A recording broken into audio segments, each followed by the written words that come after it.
Good morning students.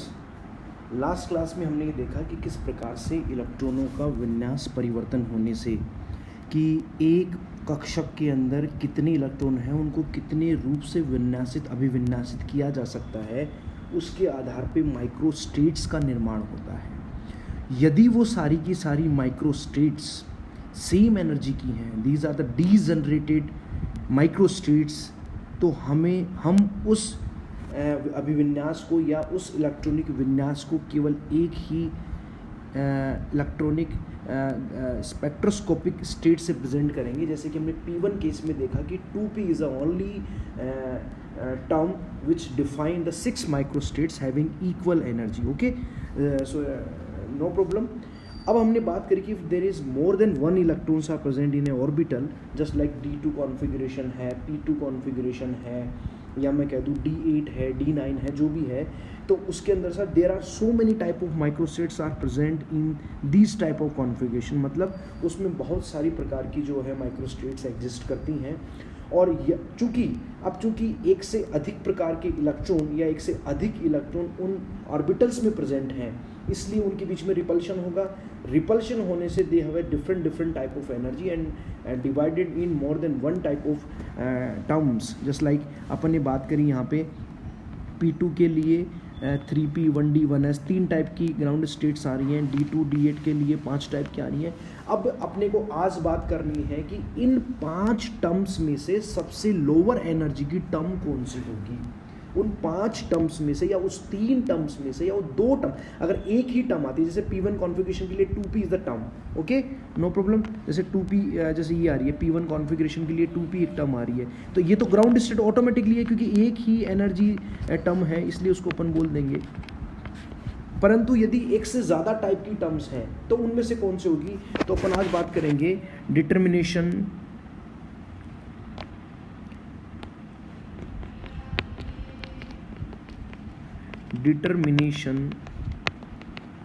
of ground state term।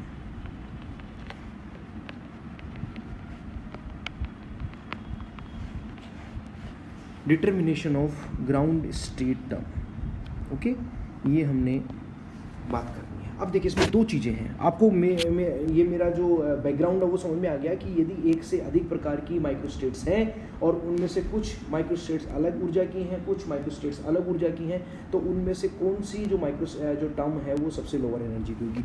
तो सबसे पहले अपन बात करेंगे इसके अंदर,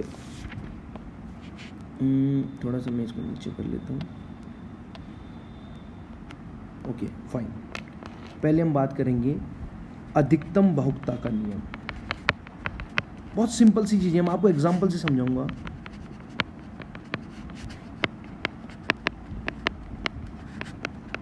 अधिकतम बहुलता का नियम, इसका मतलब क्या है कि जिस विन्यास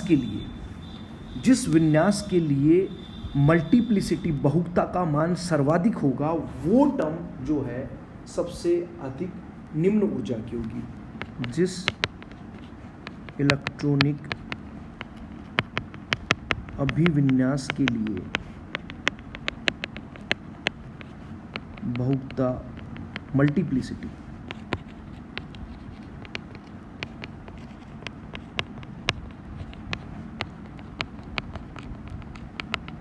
सर्वाधिक होगी, वह टर्म निम्नतम ऊर्जा की हो।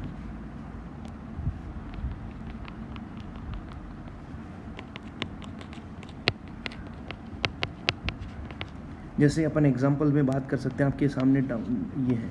अब देखिए क्या होता है, बहुलता क्या होती है। देखिए समझिए इस बात को कि बहुलता का फार्मूला है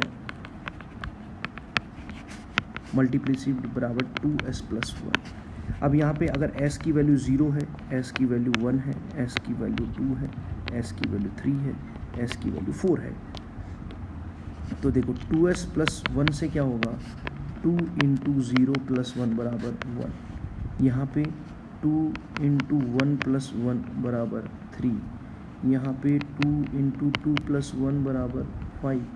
2 × 3 + 1 बराबर 7। 2 × 4 + 1 बराबर 9। इस तरीके से ये सिंगलेट है, ये ट्रिपलेट है, तो ये वैल्यू जिस टर्म के लिए सर्वाधिक होगी वो टर्म ग्राउंड स्टेट होगी। देखो आप इसमें समझ लीजिए कि एग्जांपल आपके सामने है और आगे भी अपन बात करेंगे। जैसे अब जैसे इस P2 कॉन्फ़िगरेशन के लिए 3 टर्म आ रही हैं, कौन कौन सी टर्म आ रही हैं? 3P, 1D और 1S। अब मैं आपसे पूछूं कि सबसे ज़्यादा बहुगता किसकी है? इसकी 3 बहुगता है, इसकी 1 बहुगता है और इसकी 1 बहुगता है। तो ये इन तीनों के हिसाब से ये सर्वाधिक स्टेबल होगी, ये ग्राउंड स्टेट टर्म होगी। आपसे ग्राउंड स्टेट टर्म पूछा जाएगा। इसके अंदर बात करें तो इसकी बहुगता 3 है, इसकी बहुगता 3 है, इसकी 1 और इसकी 1। तो इन दोनों में से ये दोनों बहुगता के हिसाब से सबसे कम हो जाएंगी। फिर बाद में और चीज़ें भी अपन आगे पढ़ेंगे। तो अब देखिए, और अभी अपन बात कर लेते हैं। दूसरा रूल है हुंड का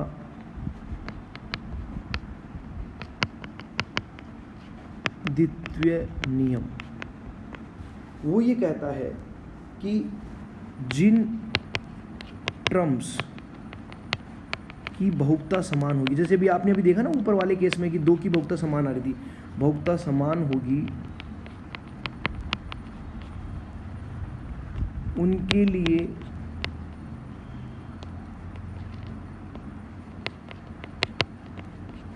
जिस टर्म का L का मान सकल पक्षीय कोणीय संवेग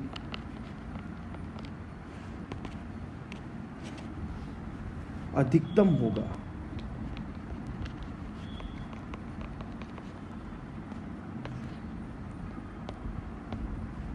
वह सर्वाधिक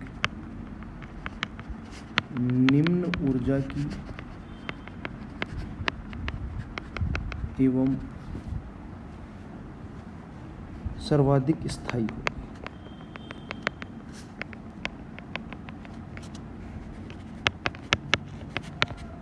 देखिए आपको पता है सकल कोणीय संवेग L बराबर 0 हो, 1 हो, 2 हो, 3 हो, 5 हो, 4 हो, 5 हो। इनमें सर्वाधिक मान मतलब 5 वाला सर्वाधिक स्थायी होगा, फिर 4 वाला, फिर 3 वाला, फिर 2 वाला, फिर 1 वाला।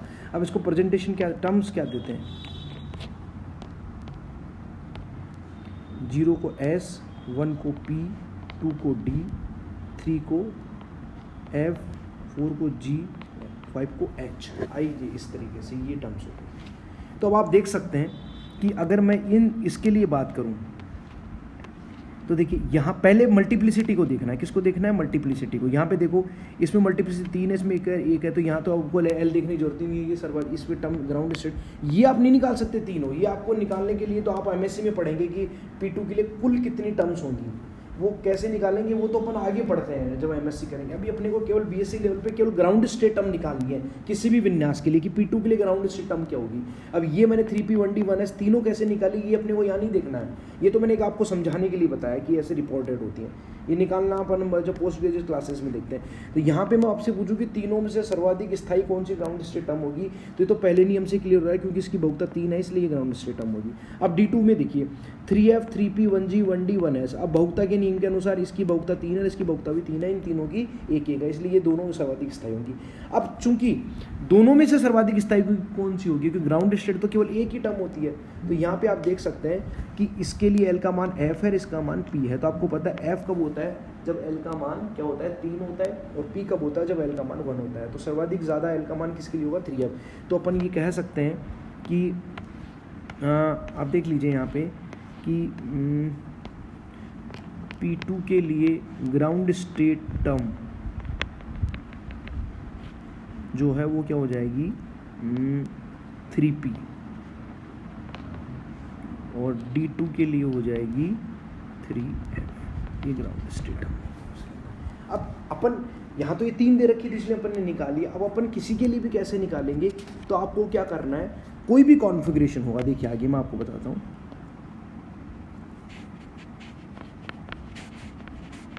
ग्राउंड स्टेट टर्म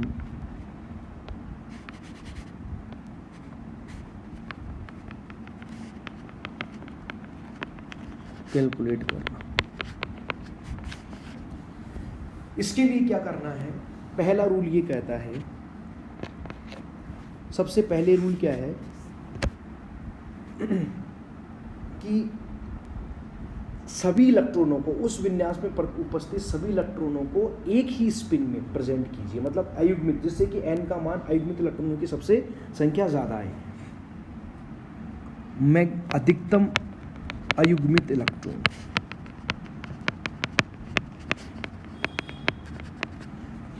इससे क्या होगा, s का मान क्या आएगा, अधिकतम आएगा सकल कक्ष चक्रण कोणीय संवेग का मान, और 2s+1 भी ज़्यादा आएगा। दूसरा,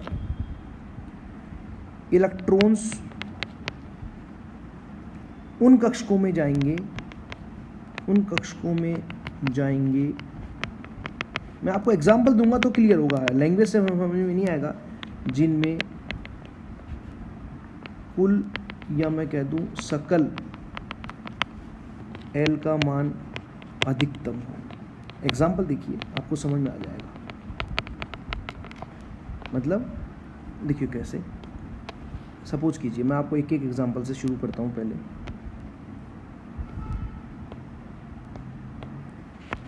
पहला है P1। अब आपको होता है P1, ये P1 कक्षक हो गया, इसमें +1 0 और माइनस, ये m का वैल्यू होता है चुंबकीय क्वांटम संख्या, जिससे कोणीय संवेग निकालते हैं अपन, कक्षीय कोणीय संवेग। अब आपको क्या करना है, एक इलेक्ट्रॉन है एक ही दिशा में, क्योंकि देखो आपको पता है उच्च चक्रण में रखोगे तो s का मान +½ होगा, इसके लिए s का मान जो है +½ होता है, और निम्न चक्रण रखोगे तो s का मान -½ होता है। इसलिए हमें उच्च चक्रण में रखना है, क्योंकि जितना ज़्यादा उच्च चक्रण में रखोगे +½ जुड़ करके बढ़ेंगी संख्या, और अगर निम्न चक्रण में कर दिया तो माइनस घट जाएगा। इसलिए मुझे s का मान अधिकतम होगा। अरे भाई s अधिकतम होगा तभी तो 2s+1 अधिकतम होगा, और 2s+1 अधिकतम होने का मतलब बहुता अधिकतम होगी, यही तो अपन ने पढ़ा था। अब आपको एक इलेक्ट्रॉन भरना है। दूसरी बात, उच्च चक्रण, और एक l का मान सर्वाधिक रखना। अब देखो, इस एक इलेक्ट्रॉन को अगर मैं यहाँ भरता हूँ तो -1 आएगा, यहाँ भरता हूँ तो 0 आएगा। सर्वाधिक किस में आएगा, जब इसमें भरेंगे, और एक इलेक्ट्रॉन तो उच्च चक्रण हो गया। अब आप L का मान कितना करोगे इसके लिए 1, और S का मान कितना करोगे +½ कर दिया। समझ में आ गया सब लोगों को, एक इलेक्ट्रॉन है इसलिए S का मान +½ L का मान कितना आएगा 1, मैक्सिमम रखने की कोशिश करनी है, ठीक है। अब आप इसके लिए 2s+1 निकाल लो, 2s+1 कितना आएगा 2 × S का मान ½ है +1 बराबर कितना आ जाएगा 2। तो अब देखो, टर्म ग्राउंड स्टेट टर्म के लिए, ग्राउंड स्टेट टर्म को किस तरीके से प्रेजेंट किया जाता है, 2s+1 और नीचे x। ये x जो है एक सिंबल है, क्या है, सिंबल है जो L का मान प्रदर्शित करता है।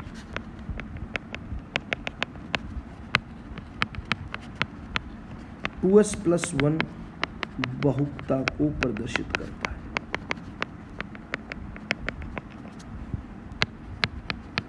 समझ में आ गया। तो देखिए यहाँ पे अपन कह सकते हैं कि 2s+1 कितनी है इसकी 2, ये आ गया ना यहाँ पे, ये रही, और x क्या है। अब देखो L की वैल्यू कितनी आ रही है 1, कितनी आ रही है 1, तो L बराबर 1 का, सॉरी L बराबर 1 का मतलब आप यहाँ से देख लीजिए, ये रहा, ये देखिए L बराबर 1 को कितने से, कौन सी, किससे प्रेजेंट करते हैं, P से। तो आप कह सकते हैं यहाँ पे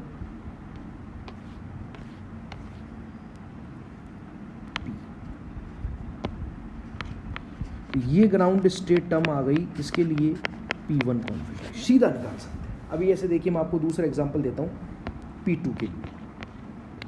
P2 के लिए ये +1, ये 0 और ये -1। अब आपको पता है कि 2 इलेक्ट्रॉन भरने हैं मैक्सिमम L रखते हुए, 1 ये 2। आप कहोगे कि सर अगर मैं इस इलेक्ट्रॉन को यहाँ भर दूँ तो यहाँ पे तो 1 और 1 2 हो जाएगा मान, तो अच्छी बात है ना, अधिकतम हो गया। लेकिन फिर क्या होगा कि एक ही बॉक्स के अंदर, आपको पता है नियम क्या कहता है, अरे इलेक्ट्रॉन विन्यास के नियमों का भी तो पालन करना पड़ेगा कि एक ही बॉक्स के अंदर 2 इलेक्ट्रॉन समान चक्रण की उपस्थित नहीं हो सकते।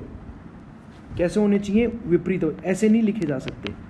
अगर ऐसे लिखेंगे तो फिर बाद में एक का मान +½ हो गया और दूसरे का मान -½ हो गया, तो S का मान 0 हो जाएगा। इसलिए अपने को क्या करना है कि इस तरीके से इलेक्ट्रॉनों को भरना पड़ेगा। कोशिश करनी है कि L का मान अधिकतम आए, लेकिन अब नहीं आएगा तो अपन क्या कर सकते हैं, तो अपन कह सकते हैं यहाँ पे L का मान कितना होगा 1 + 0। इस इलेक्ट्रॉन के लिए 1 और इस इलेक्ट्रॉन के लिए 0, तो L का मान कितना आ गया 1। 1 को किस टर्म से प्रेजेंट करेंगे, P से।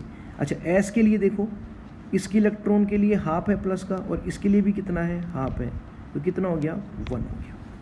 हाफ प्लस हाफ बराबर 1, तो 2s प्लस 1 कितना आ जाएगा, अरे भाई हाफ प्लस हाफ क्यों, इसके लिए भी ऊपरी चक्रण है, इसके लिए भी ऊपरी चक्रण, तो हाफ प्लस हाफ बराबर 1, तो ये आ जाएगा 2 + 1 2 × 1 + 1 बराबर 3। तो इसके लिए टर्म सिंबल क्या हो जाएगा, बहुगुणा 3, और ये क्या हो गया, P, तो इसके लिए ग्राउंड स्टेट टर्म हो जाएगा।